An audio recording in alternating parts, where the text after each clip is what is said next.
everyone, and welcome to another episode of UPbuild. So we're just going to give the guys a bit of a tidy out on one. Clear everything out the back of the deck, and give it a good blowout. Yeah, we'll spin it around, we'll just give it a roll over. Just all the grind dust. There'll be grind obviously big panels and stuff, so we'll blow all the dust out of it. Just a quick monthly tidy up in the garage. So we'll crack on with that now.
Right, that's it back inside.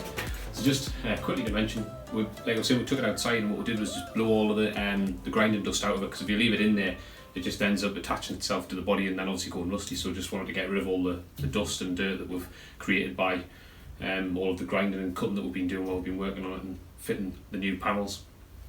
But yeah, just the other thing I want to mention was a few people have mentioned about the rear window and we're going to make it smaller like it should be on a Mark 1.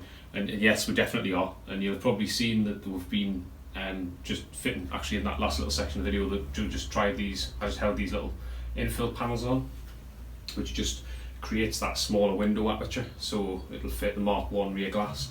So that's them. I've just held them on the vice grips just to show you them just held on in place. So that's, I'll show you. That's one there. So there's a little bit of shape and they'll need sort of like panel beaten into shape to follow the curve of the corner, the top corner of the rear of the Mini. But so I just need to find out the exact width of the gap, which I'm still trying to do, just find out. So if anybody does know the exact width of the gap on the Mark 1 rear Mini rear glass, I'd really appreciate that if you can just pop it in the comments just to let us know what that is. Just, I suppose a measurement it's not obviously going to be easy to get because of the curve, so I don't expect obviously the measurement with the curve in it. What I really sort of need is just a sort of flat measurement from, say, as soon as it reaches a straight point here, and the same at the bottom, this straight point, just a measurement across, just straight across. So it's just going to be a flat measurement, it's not going to be following the curve, so a measurement across the top and a measurement across that bottom section. That would be really helpful if anybody has got a Mk1 shell without the rear glass in it, if they could measure that for us, that would be fantastic, just so we can obviously make sure we fit those 2 panels in the exactly right place, so that then they'll receive the Mk1 rear screen.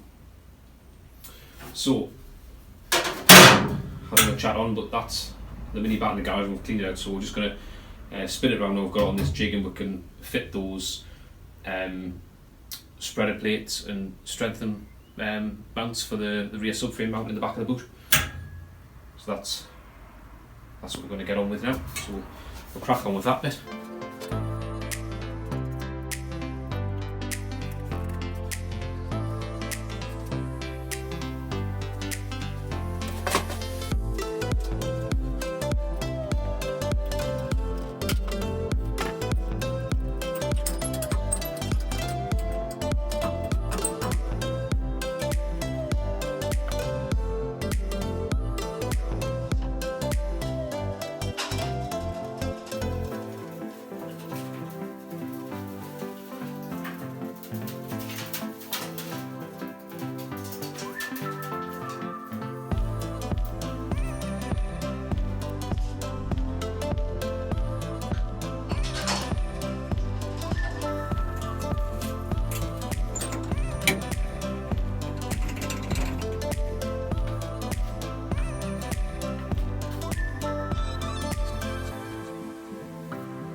So that's the subframe mount spreader plate for the near side of the car. So a little bit of tidying up to do here first, just where we had to weld a patch in where it was a bit rusty. Just the old metal's very, very thin, so it's very difficult to be able to weld it and get full penetration right the way around. So I'm just going to pop a little bit more weld on this side of that patch thing, back, linish that back, and then we'll get the subframe sat back on the back here, so we can line it up for the holes for this spreader plate to then be welded on in that section there. Also notice there's a little bit of corrosion there where the corrosion's caused the two seams to expand, so we'll cut that off, put a new patch in there, a new patch in this back section as well there. Right, so that section, we'll get on with that.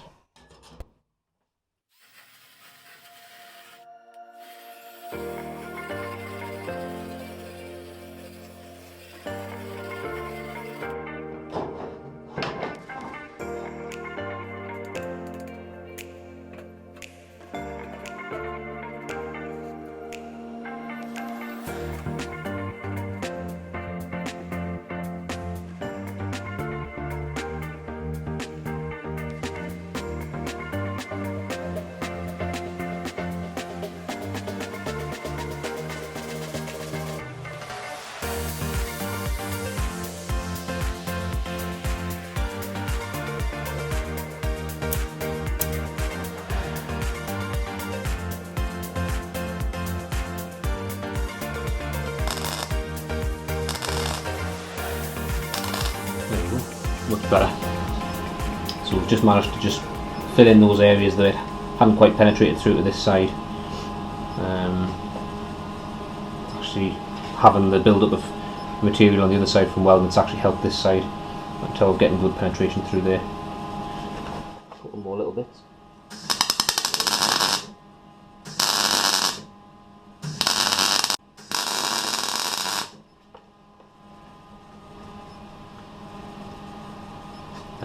A good little tip I've found is, you know, if you're welding really new metal to older metal, obviously the newer metal is less likely to burn through, so you can kind of move your weld slightly closer to the new metal and sort of just flow your puddle into the old metal gently. It just helps you blowing through as well. I'm not a professional welder by any means, or I'm just self-taught, but obviously little tricks and tips that I've found obviously and it's nice to share them with others, so just something I found quite useful.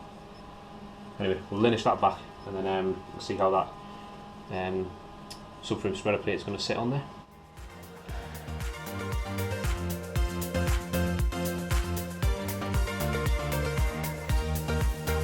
There we go. Right, I'm just going to take the rear valance off so that get into these corners. I'm just going to weld these spreader plates in.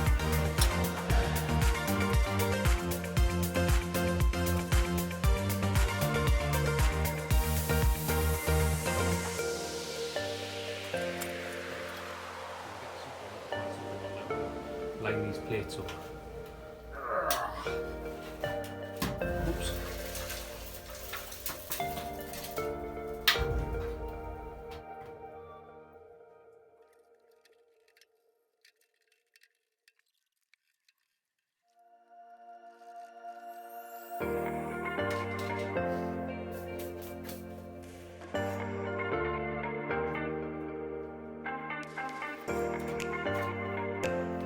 Right, I'm just going to measure it out, pop it with the punch, and then drill it all for plug welding.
so it's another day done.